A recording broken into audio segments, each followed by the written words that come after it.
29. I signed the paper that kept my Amish wife from leaving. The lamp is low. Rebecca won't look at me. She's sitting at the kitchen table with her coat still on, and the bag at her feet, the canvas one her mother stitched her name into when she was 17, is packed.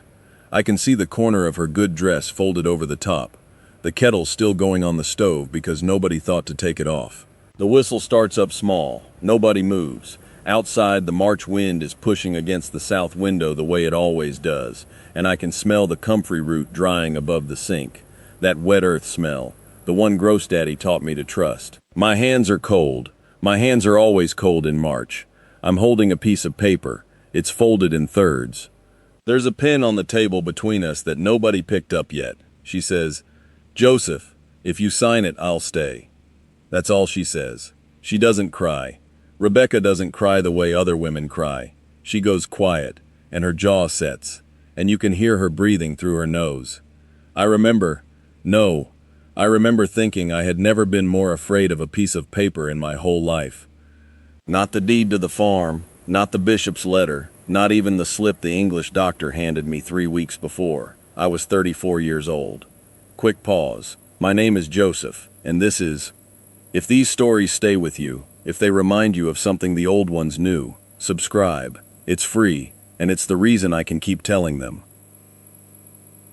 Tell me in the comments, what's the one remedy your family swore by when the doctors had nothing left to give?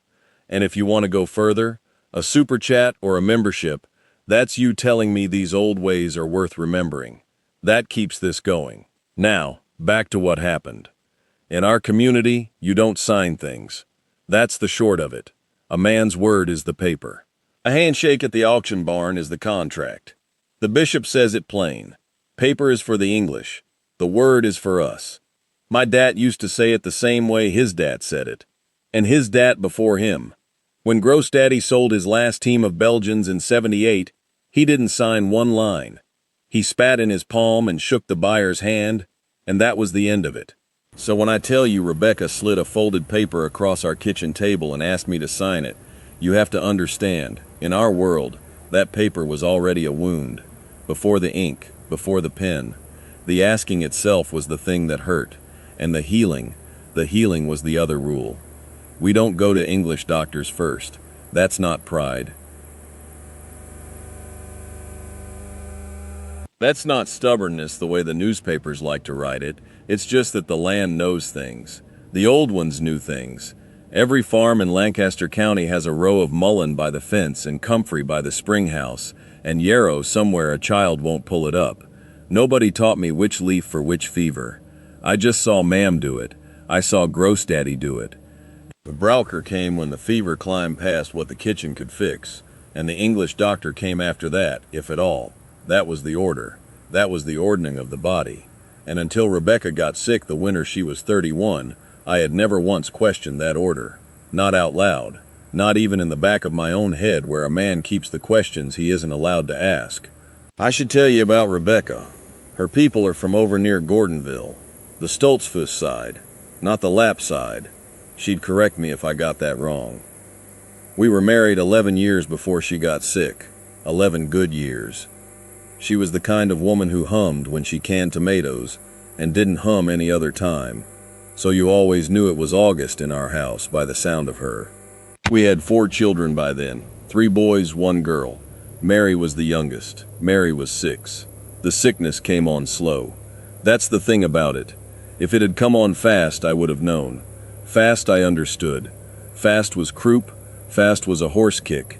Fast was the time Eli fell out of the hayloft, and Grossdaddy had the comfrey poultice on his ribs before the bishop's wife finished praying. But Rebecca got tired. Just tired. Then thinner. Then she stopped humming in August. I noticed that before I noticed anything else. The kitchen was too quiet while the jars were boiling, and I stood in the doorway one afternoon and watched her stir, and I thought, something is wrong, and I don't have a name for it yet.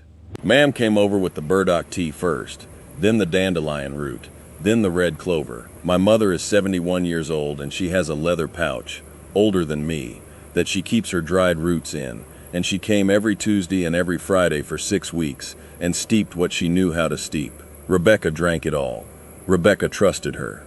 I trusted her. I think I trusted her. I don't know if I knew yet what trust under fear really was.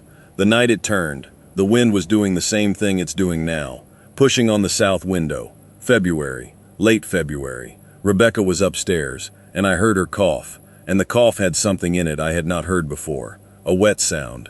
The sound a sponge makes when you wring it. I climbed the stairs 2 at a time. The kerosene lamp on the landing was hissing low, the way it does when the wick needs trimming, and I remember thinking, "Trim the wick, Joseph, trim the wick," like that was the thing that mattered, like if I trimmed the wick, the rest would hold. She was sitting up, there was blood on the handkerchief in her hand. Not a lot, just enough to change the rest of my life. She looked at me, and her eyes, Rebecca has gray eyes, the color of the slate roof on the old Dawdy house, and she said, "Joseph, get your mother." That was all. She didn't say get the doctor. She said, "Get your mother." And I want you to understand, in that moment, I wasn't a man of 34 years. I was a boy. I went down those stairs like a boy. I hitched the buggy like a boy. The mare knew. Horses know. She didn't even fight the bit. Ma'am came. Grossdaddy came too, though he hadn't been on a buggy after dark in 2 winters. He brought the brown glass bottle, the one with no label, the one his father had given him in 1952, refilled and refilled, lobelia tincture and something else he wouldn't name. He sat at the foot of our bed and he put 7 drops under Rebecca's tongue. 7. He counted them out loud. He used his left hand because his right was shaking. I had never seen Grossdaddy's hand shake. Not once. Not when he said Eli's ribs. Not when he buried his brother. Not when the barn caught in '94 and he led the horses out himself. But his hand shook over that little brown bottle, and I watched the 7th drop fall, and Rebecca closed her eyes, and the wet sound in her chest got quieter. Not gone. Quieter. Ma'am stayed the night. Grossdaddy stayed the night. I sat in the chair by the window and I didn't sleep. Around 4 in the morning, Mary came in barefoot, and I put her on my lap, and she fell asleep against my chest, and her hair smelled like the lavender Ma'am tucks into the children's pillowcases. That's the detail I can't shake. Now, the lavender. While my wife was bleeding into a handkerchief upstairs, my daughter's hair smelled like a summer field. I don't know what to call what I felt. I just know I didn't cry. I couldn't.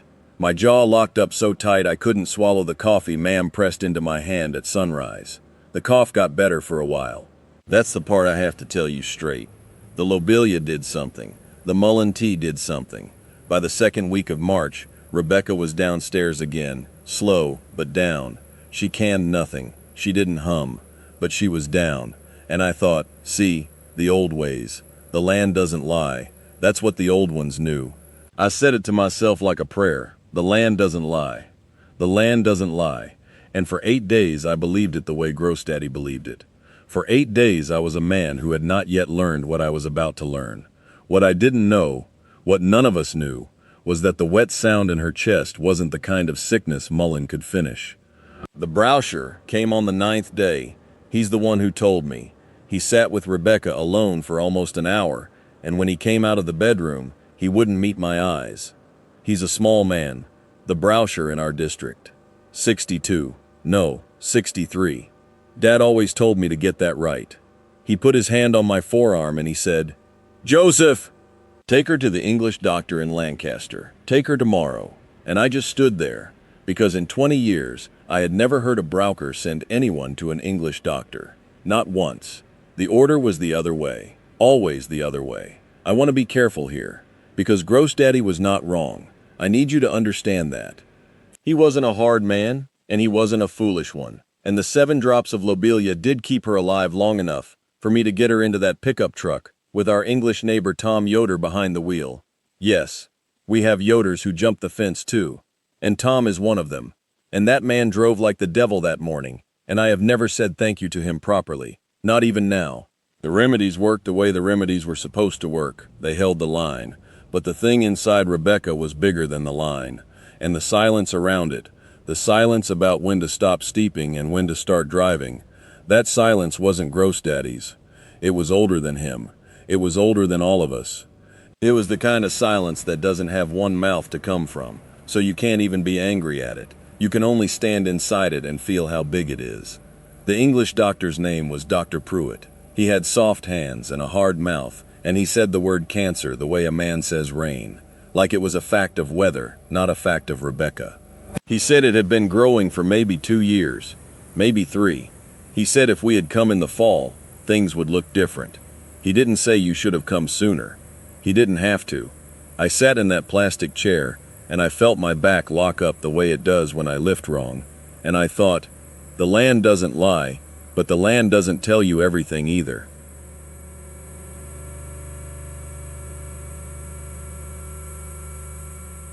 That was the first crack. That was the first time the rule I had carried since I was a boy bent in my hands. We started treatments. I won't say much about that part because it isn't the part of the story that matters. What matters is that I kept the remedies going alongside. Ma'am's burdock tea every morning. Gross Daddy's lobelia drops at night. The bottle on the windowsill above the sink so the light could catch it brown. The Braucher came every other Sabbath. I built a little wooden box for Rebecca's pills because I couldn't stand the orange plastic on our kitchen table. It looked wrong next to the canning jars, like a word in the wrong language. That's the only dry joke I'll make about it. I built a pine box for her medicine before I had to think about building any other kind of box.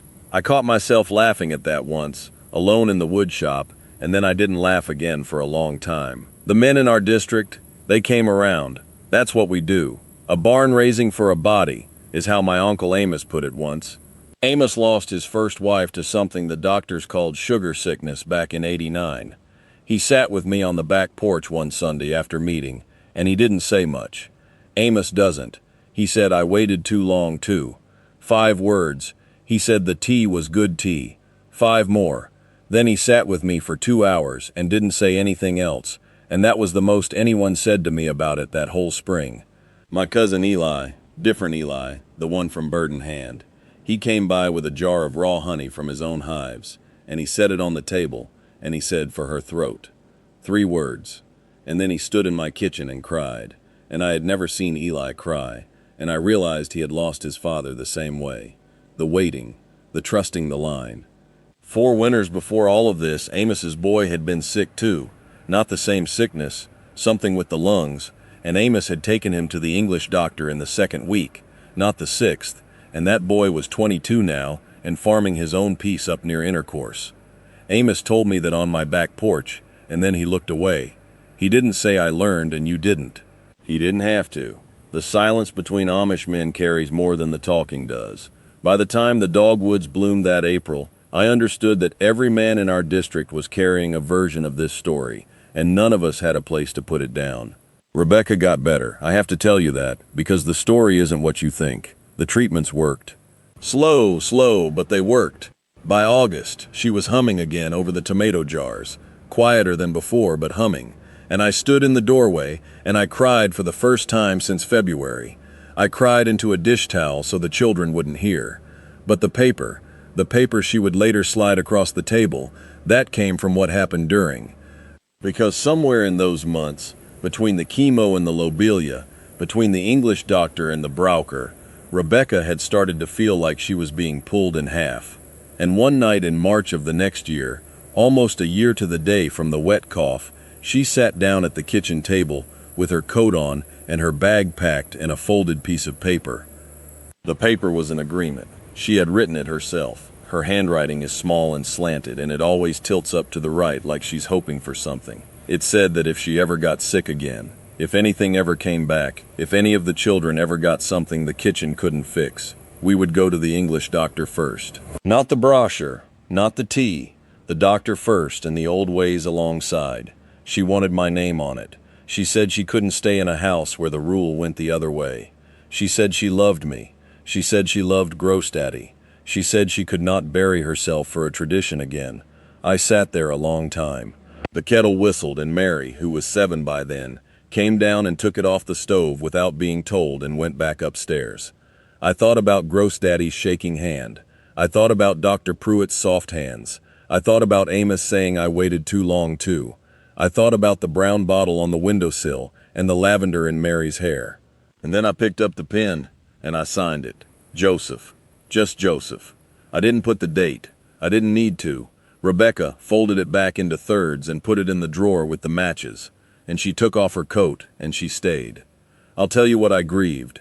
I grieved for the boy who thought the order was the order. I grieved for Gross Daddy, who died 2 years later, and who never knew I had signed that paper. Or maybe he did know, and maybe that's why he gave me the brown bottle when he was dying, and said use this when the doctor says use it. Not before. That's what the old ones knew. At the end. That's what he knew, at the end. He didn't put it in words until he was leaving. I tried to explain it once to an Englishman at the feed store in Lancaster. Tried to tell him what it meant that my grandfather changed an order he'd carried for 60 years. And the man just nodded and said, "That's nice." And I stood in the parking lot afterward, and I felt the loneliness of it. The being between. The carrying something he had no shelf for. What the Amish life gave me. I want to name it plain. It gave me the smell of comfrey root drying above a sink in March, and the sound of a kerosene lamp hissing at 4 in the morning, and the taste of Mam's dandelion tea with a spoon of raw honey when my throat was raw from crying. It gave me a grandfather whose hand shook over a brown bottle because he loved my wife as much as I did. It gave me men who sat on my back porch and said 5 words and stayed 2 hours. Those things are not nothing. Those things are the bones of me, and I am not sorry for any of them, not one. But the paper in the drawer with the matches, that's mine too. I keep it. I take it out sometimes. The truth is, wisdom dressed in plain clothes, and sometimes plain clothes need a second pocket. Tradition and the doctor can sit at the same table. Gross Daddy taught me that with his last breath, and Rebecca taught me that with a folded piece of paper, and I am still learning it, 15 years on. We have 6 children now. The last 2 were born after she got well. I built the cradle for the youngest out of the same oak Gross Daddy used for his butter churn. That's the kind of man I'm trying to be. If you grew up somewhere your grandfather's hands knew more than the doctor's, I see you. If the smell of drying herbs makes your throat close up because of someone you couldn't save, or someone you almost couldn't, I see you. You carry something old, and that is enough. The old ways are not wrong. They are just not the whole story, and you are allowed to carry both. If you're still inside the community, and the question is rising in you, I see you. If you left and you still smell the comfrey in your sleep, I see you. If you're English and something in this is pulling you toward the old ways your own grandmother forgot, I see you. If your grandfather knew a remedy he never wrote down, I see you, and I am sorry, and I understand. If modern medicine couldn't save the one you loved, I see you most of all. Wherever you are in this, I see you, and you are not alone. Tell me in the comments, what was the remedy in your family, the one nobody wrote down? Tell me the name of the person who carried it. I read every one. There is so much more I haven't said yet. There are remedies my grandfather gave me from that brown bottle that I haven't been ready to share, but I'm getting closer. If you want to walk the rest of this road with me, subscribe too. That's how these stories keep coming. And if a super chat or a membership feels right to you, that's you saying these old ways are worth remembering. That means more than I can put into words. Sign the paper that keeps your people alive.